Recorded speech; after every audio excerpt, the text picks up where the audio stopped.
दोस्तों एप्पल एक ऐसा ब्रांड जो कि अपनी यूनिक मार्केटिंग स्ट्रेटजी और अमेजिंग मार्केटिंग स्ट्रेटजीज़ की मदद से हर एक टेक लवर के दिलों पर राज करता है।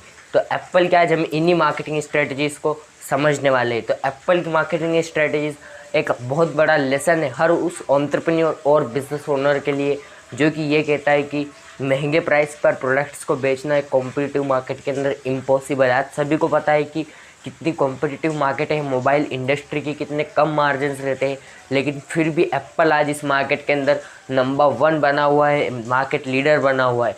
तो कैसे एप्पल ने किया, ऐसी मार्केटिंग स्ट्रेटजीज क्या यूज़ करी। आज सभी को पता है कि एप्पल के फ़ोन के अंदर सारे फंक्शंस वर्क नहीं करते हैं। आज सभी को पता है कि एप्पल के फ़ोन में हेडफोन जैक, ईयरफोन जैक नहीं आता है। आज सभी को पता है कि आज के टाइम पे एप्पल अपने फ़ोन्स के साथ में कोई चार्जर नहीं देता है आपको, लेकिन फिर भी आप एप्पल का ही प्रोडक्ट खरीदना मोस्टली लोगों की, एप्पल के प्रोडक्ट्स खरीदने की मोस्टली लोगों की विश होती है।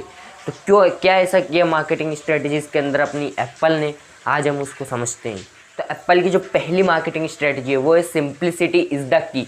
एप्पल स्टीव जॉब्स के टाइम से ही सिंपल इज़ बेटर की फिलोसफी के ऊपर काम करता हुआ आ रहा है। सिंपल इज़ बेटर यानी सिंपल ही अच्छा होता है। तो एप्पल हमेशा सिंप्लिसिटी को फॉलो करता है।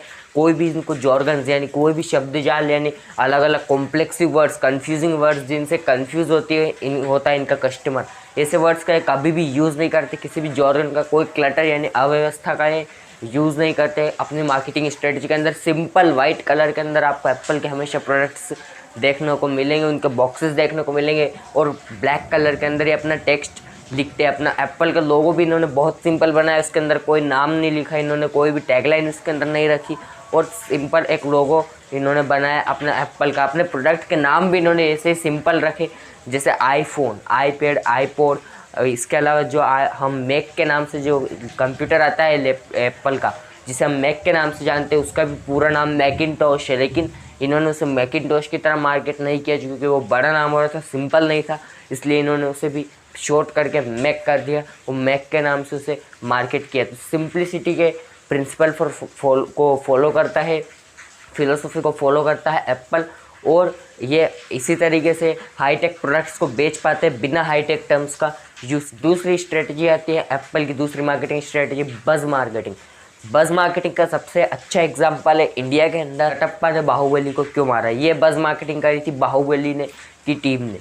तो कटप्पा ने बाहुबली को क्यों मारा, ये इतना बस क्रिएट हो गया था कि इतनी लंबी लाइन लग गई थी सिनेमा हॉल्स के बाहर बाहुबली की रिलीज़ के टाइम पर, कि जितनी लंबी लाइन आज तक कहीं नहीं लगी। किसी सोशल वर्क के अंदर, किसी सामाजिक कार्य के अंदर इतनी लाइन नहीं लगी, किसी धार्मिक कार्य के रिलीजियस वर्क के अंदर इतनी लंबी लाइन नहीं लगी जितनी लंबी लाइन इस मूवी की रिलीज़ टाइम पर लगी थी। तो ये बज़ मार्केटिंग होती है, आपको भी इसे ज़रूर यूज़ करना चाहिए। कंपनी है इंश्योरेंस कंपनी, कोई एरागन करके, उसने भी इसी तरह से किया था। उसने अपना एड कैंपेन चलाया था, उसके अंदर भी उन्होंने बताया था कि इसको KILB हो गया, KILB यानी कि बाद में उन्होंने बताया कम इंश्योरेंस लेने की बीमारी थी। KILB, ये KILB है क्या? कोई बीमारी होगी। अरे मुझसे पूछ लो भाई, आपका इंश्योरेंस कितने का है? इंश्योरेंस कितने का है? 4 लाख। आपका कितने का है? 3 लाख। सही है, सही है। आदमी साबुन शक्कर भी जरूरत के हिसाब से खरीदता है, और इंश्योरेंस खरीदते वो सारे पंडे गुल। क्या मतलब? आप सब KILB के शिकार हैं, यानी कम इंश्योरेंस लेने की बीमारी। इस तरह से इन्होंने भी अपने एड के अंदर बस क्रिएट किया। एप्पल भी इसी तरह से बस मार्केटिंग करता है। एप्पल जैसे बाकी जब भी किसी बाकी अदर ब्रांड के अगर प्रोडक्ट लॉन्च होता है तो उसकी जो मार्केटिंग टीम होती है वो उसके सारे फीचर्स को रोल आउट कर देती है, लॉन्च से पहले ही मार्केट के अंदर रिवील कर देती है। लेकिन एप्पल की टीम ऐसा नहीं करती है। एप्पल का जब भी प्रोडक्ट लॉन्च होता है उसके कुछ लिमिटेड फीचर्स को ही मार्केट के अंदर रिलीज़ करते, मार्केट के अंदर रिवील करते हैं और एक बस क्रिएट करते हैं। उसके बाद वो अपने लॉन्च इवेंट के अंदर उस प्रोडक्ट से रिलेटेड एक स्टोरी बनाते हैं। उस स्टोरी के अंदर वो फॉर्मेट का यूज़ करते हैं जिसके अंदर वो सबसे पहले बताते हैं कि उनका कस्टमर अभी है का, और एप्पल का प्रोडक्ट उन्हें किस तरह बेनिफिट करेगा, और उसको लेने के बाद उनकी लाइफ कहाँ पर होगी, यानी वो कहाँ पे होंगे इन फ्यूचर एप्पल का प्रोडक्ट लेने के बाद। तो इस तरह से ये भी बज़ मार्केटिंग क्रिएट करते हैं, और उस बस के और वो स्टोरी ख़त्म होने के बाद में अपना प्रोडक्ट लॉन्च करते हैं, उसके सारे फीचर्स उसके बाद वो रिवील करते हैं। तो इस तरह से ये भी बज़ क्रिएट करता है। आपको भी बज़ मार्केटिंग ज़रूर यूज़ करनी चाहिए, ये बहुत पावरफुल चीज़ है। इससे आप कम कॉस्ट के अंदर ज़्यादा कन्वर्जन ला सकते। तीसरी स्ट्रेटजी है थिंक डिफरेंट। एप्पल केवल अपनी टैगलाइन में ये नहीं बोलता कि थिंक डिफरेंट, एप्पल एक्चुअल में भी अलग तरीके से सोचता है। जैसे कि पहले के टाइम पर जब एप्पल आया था उससे पहले जो कंप्यूटर्स होते थे उन्हें केवल कुछ इंजीनियर से ही यूज़ कर सकते थे। क्यों? क्योंकि उनके अंदर एक स्पेशल प्रोग्रामिंग लैंग्वेज की ज़रूरत पड़ती थी जिससे वो कंप्यूटर्स ऑपरेट होते थे, और उसके बिना उन्हें आप ऑपरेट कर नहीं सकते थे। तो उनको ऑपरेट करने के लिए केवल इंजीनियर्स को ही वो लैंग्वेज आती थी, तो इंजीनियर्स ही उसे यूज़ कर पाते थे। लेकिन एप्पल ने सोचा कि क्यों ना हम ऐसा कंप्यूटर बना दें जिसमें कि जो कि हर कोई यूज़ कर पाए उस कंप्यूटर को। तो फिर उन्होंने माउस बनाया अपना एक, और डेस्कटॉप के ऊपर आइकॉन्स बनाए और उस माउस को उस डेस्कटॉप से कनेक्ट कर दिया। और यही कमाल है कि आज हम किस तरह कंप्यूटर्स को यूज़ कर पा रहे हैं, लैपटॉप्स को यूज़ कर पा रहे हैं बिकॉज ऑफ एप्पल। बाकी जितने भी ब्रांड्स हैं, चाहे वो सैमसंग हो, ओप्पो, वीवो, रियलमी हो, वन प्लस हो, शाओमी हो, जियोनी तो खैर अब बंद हो गया, लेकिन कोई भी ब्रांड हो उनके अंदर एक डिज़ाइनिंग टीम होती है। लेकिन एप्पल के अंदर डिज़ाइनिंग की टीम के साथ साथ एक अनबॉक्सिंग की भी टीम है, जो कि अनबॉक्सिंग एक्सपीरियंस को चेक करती है, कस्टमर के अपने बॉक्सेस को ओपन कर करके खोल करके देखती है और अनबॉक्सिंग एक्सपीरियंस देखती है कि कस्टमर जब अनबॉक्स करेगा तो उसका एक्सपीरियंस अच्छा वहाँ पे होना चाहिए। इसके अंदर ये कोई भी फालतू चीज़ जो जैसे जो यूज़र मैनुअल होती है, आप में से कितने लोगों ने फ़ोन ख़रीदा था तब जो यूज़र मैनुअल जो एक इस टाइप की जो एक डायरी निकलती है उसको पढ़ा था? नीचे कमेंट के अंदर सच सच बताना।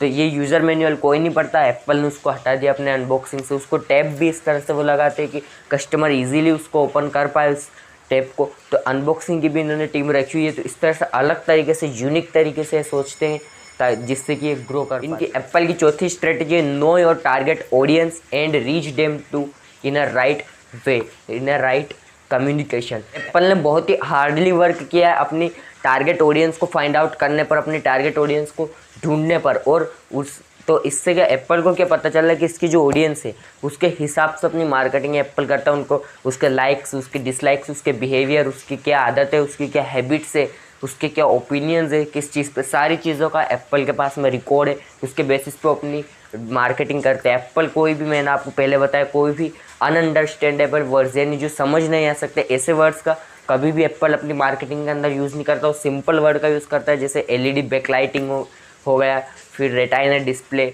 एज टू एज ग्लास, इस टाइप की जो समझ में आ सके ऐसे वर्ड्स का एप्पल हमेशा अपनी मार्केटिंग के अंदर यूज़ करता है। अब ऐसा नहीं कि एप्पल अपने प्रोडक्ट के फीचर्स या अपने प्रोडक्ट के स्पेसिफिकेशन को नहीं बताता है, वो बताता है, लेकिन वो उनको बिलो द फोल्ड रखता है, यानी सबसे नीचे रखता है। इनफैक्ट अगर आप एप्पल की वेबसाइट पर भी जा कर के देखोगे तो वहाँ भी आपको वो सबसे नीचे ही दिखेंगे। ऊपर आपको प्रोडक्ट दिखाता है, वो उसके बेनिफिट्स दिखाता है, और सबसे नीचे उसके स्पेसिफिकेशंस और फीचर्स दिखाता है, ताकि कस्टमर उनको तभी देखे जब उसे देखने की एक्चुअल में ज़रूरत हो। बिना बात उसके स्पेसिफिकेशन और फीचर्स कभी एप्पल नहीं दिखाता है।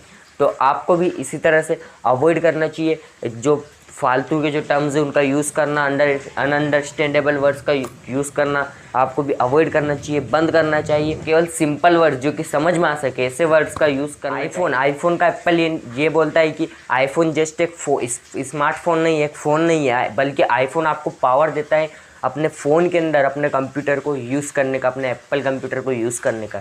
जैसे आईपॉड केवल एक स्टोरेज डिवाइस और म्यूज़िक प्लेयर नहीं, ये आपको पावर देता है हज़ारों गाने अपनी पॉकेट के अंदर, अपनी जेब के अंदर रखने की।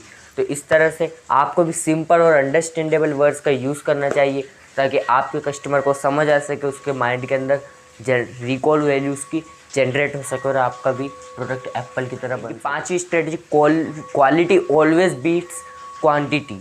यानी देखो ये मायने नहीं रखता है कि आपने कितने पेज लिखे, मायने ये रखता है, मैटर ये करता है कि आपने उन पेजेस के अंदर लिखा क्या, क्या वर्ड्स आपने उसके अंदर यूज़ किए, क्या कंटेंट आपने उसके अंदर यूज़ किया, क्या कंटेंट उसके अंदर आपने डाला। मैटर ये चीज़ करती है। उसी तरह से बिज़नेस में मैटर ये नहीं करता कि आपने कितने प्रोडक्ट्स बनाए, आपने हज़ारों प्रोडक्ट आप बेच रहे हो, जी हम तो बहुत प्रोडक्ट्स बेच रहे हैं, लेकिन मैटर ये करता है कि वो प्रोडक्ट कस्टमर की लाइफ में वैल्यू कितना ऐड कर रहे हैं, उसको काम कितने आ रहे हैं वो प्रोडक्ट्स का, उसको कोई उसकी वैल्यू भी मिल पा रही है नहीं, उसकी वर्थ भी मिल पा रही है, उसका फ़ायदा भी मिल पा रहा है या नहीं कस्टमर को। तो जब स्टीव जॉब्स की 1997 की स्टोरी, मैंने स्टीव जॉब्स के ऊपर जो वीडियो बनाया था उसमें भी बताई थी कि जब एप्पल से इनको निकाला गया था, उसके बाद 1997 में इनको वापस एप्पल के अंदर बुलाया गया, एप्पल लॉस में जा रही थी। तो उस टाइम पे इन्होंने देखा था स्टीव जॉब्स ने कि एप्पल 350 प्रकार के आइटम्स बना रहा था। स्टीव जॉब्स ने सारी आइटम्स को रिजेक्ट कर दिया और केवल 10 सिलेक्टेड आइटम्स को चूज़ किया एंड उन्हीं के ऊपर इन्होंने काम करना शुरू किया। और आज वो वही 10 आइटम्स इतनी पावरफुल बन गया कि वो अपने मार्केट के अंदर लीडर है। जैसे आप लैपटॉप देख सकते हो एप्पल का, आप उसके ईयरबड्स देख सकते हो, उसका आईफोन देख सकते हो, ये सारी उन्हीं 10 सिलेक्टेड आइटम्स में से ही एक थे। स्टीव जॉब्स भी हमेशा क्वालिटी के ऊपर काम करते थे और एप्पल स्टीव जॉब्स के टाइम से ही क्वालिटी पर काम कर रहा है। आज आपको ज़्यादा प्रोडक्ट्स देखने को नहीं मिलते हैं एप्पल के, लेकिन आपको क्वालिटी प्रोडक्ट्स ज़्यादा देखने को मिलते हैं। बाकी ब्रांड्स की तरह एप्पल नहीं करता है कभी भी कि बहुत से प्रोडक्ट बना दिए, एक ही फ़ोन के कई मॉडल निकाल दिए, नहीं। एप्पल हमेशा क्वालिटी वाले प्रोडक्ट से ही बनाने पर फोकस करता है। एप्पल की 6ठी marketing strategy the art of story telling. Apple Steve Jobs के टाइम से ही स्टोरी टेलिंग के अंदर चैम्पियन है। एप्पल आज के टाइम पे स्टीव जॉब्स के टाइम से स्टोरी टेलिंग करता है, अपने हर प्रोडक्ट को ये स्टोरी टेलिंग की तरह से बेचते हैं। एप्पल के जो एडवर्टीजमेंट्स भी आप देखते हो ना, तो एप्पल का एडवर्टीजमेंट्स भी पूरी तरह से अलग होते हैं, एक स्टोरी के ऊपर बेस्ड होते हैं।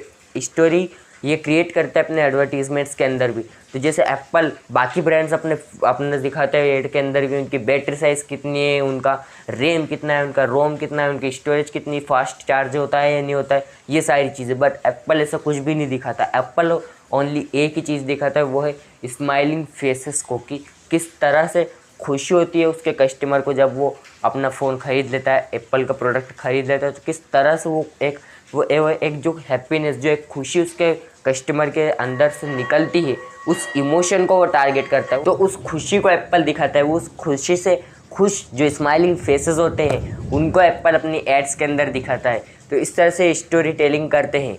तो इस तरह से आपको भी अब इमोशंस को टारगेट करना है उनके, और स्टोरी टेलिंग का आपको भी यूज़ करना है, ना कि बाकी ब्रांड्स की तरह कि मेरा स्टोरेज कितना है, मेरा रैम कितना है, मेरा बैटरी साइज़ कितना है, मेरा बैटरी फास्ट चार्ज होता है या नहीं होता है। इन सारी चीज़ों पर एप्पल कभी फोकस नहीं करता। मार्केटिंग स्ट्रेटजी पर चलते हैं एप्पल की, जो कि focus on customer experience.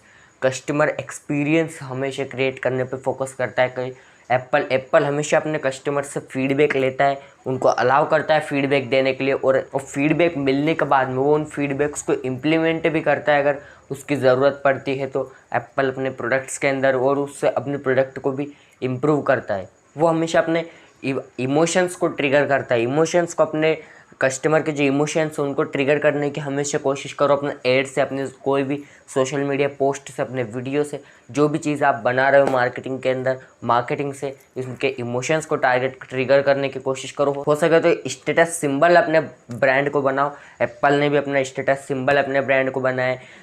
Starbucks का भी अपना एक स्टेटस सिंबल है अपना ब्रांड। तो स्टारबक्स की भी मार्केटिंग स्ट्रेटजीज पे मैंने एक वीडियो ऑलरेडी बनाया हुआ है, आप जाकर के उसको चेकआउट कर सकते हो। ऊपर आई बटन में उसका लिंक आपको मिल जाएगा। क्योंकि देखो, anyone can make product but only a few can make customer experience. Product तो हर कोई बना सकता है, पर कस्टमर एक्सपीरियंस केवल कुछ ही ब्रांड्स बना सकते हैं। आपको भी वो कस्टमर एक्सपीरियंस बनाना है, तो कस्टमर आपके साथ लंबे टाइम तक जुड़ा रहे, आपके साथ लंबे टाइम तक। आठवीं स्ट्रेटजी पर चलते हैं एप्पल की मार्केटिंग की, वो है have a community of loyal customers. आप एप्पल के आज एप्पल ने कई 10 से भी ज़्यादा साल काम किया है अपने एक लॉयल कस्टमर्स कम्युनिटी बनाने के ऊपर।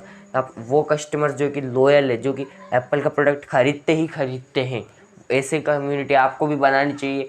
आप कैसे बना सकते हो अपनी ऐसी कम्युनिटी को? आप उनसे इंगेज, सिंपल है, उनके अंदर एक ट्रस्ट बिल्ड करो, उनसे इंगेजमेंट बिल्ड करो, इंगेज रहो उनके साथ में हमेशा। सोशल मीडिया के थ्रू जो भी चैनल्स जहाँ जहाँ से आप उनके साथ इंगेज कर सकते हो, इंगेज करो और अपनी एक कम्युनिटी बनाओ। आज हर एप्पल के प्रोडक्ट का हर यूज़र को पता है कि एप्पल के प्रोडक्ट से हर आईफोन का एग्जांपल ले लो। हर आईफोन यूज़र को आज पता है इसके अंदर सारे फंक्शन वर्क नहीं करते, फिर भी वो आईफोन को ही सबसे पहले प्रेफर करेगा अगर उसे परचेस करना हो तो। क्यों? क्योंकि वो एक लॉयल कस्टमर बन चुका है, इसकी लॉयल कस्टमर्स की कम्युनिटी का पार्ट बन चुका है। इसे एप्पल अपने लॉयल कस्टमर्स की इस कम्युनिटी को बुलाता है कूल कम्युनिटी। कूल नाम इन्होंने अपनी कम्युनिटी को दिया हुआ है। तो अभी हम चलते हैं एप्पल की नई मार्केटिंग स्ट्रेटजी के ऊपर, जो कि क्रिएट योर ओन इकोसिस्टम। अपना खुद का इकोसिस्टम बनाओ।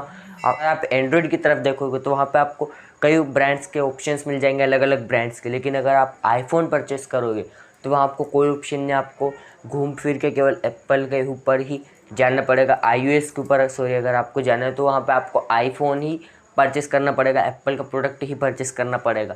तो इस तरह से एप्पल ने अपने इकोसिस्टम को बनाया हुआ है। तो एप्पल ने अपने इकोसिस्टम को इस तरह बनाया कि अगर आपने एक बार एप्पल का कोई एक प्रोडक्ट खरीद लिया तो आप दूसरा प्रोडक्ट ऑटोमेटिकली आपको खरीदने का मन करेगा। एप्पल ने अपने इकोसिस्टम को इस तरह से बनाया हुआ है कि अगर फॉर एग्जांपल मेरे पास में एप्पल की स्मार्ट वॉच है और एक एप्पल का एक आईफोन मेरे पास में, अब मेरा आईफोन रखा हुआ है घर पे और मैं हूँ घर से बाहर कहीं पे भी, वो मेरा आईफोन चार्जिंग पर है घर पे।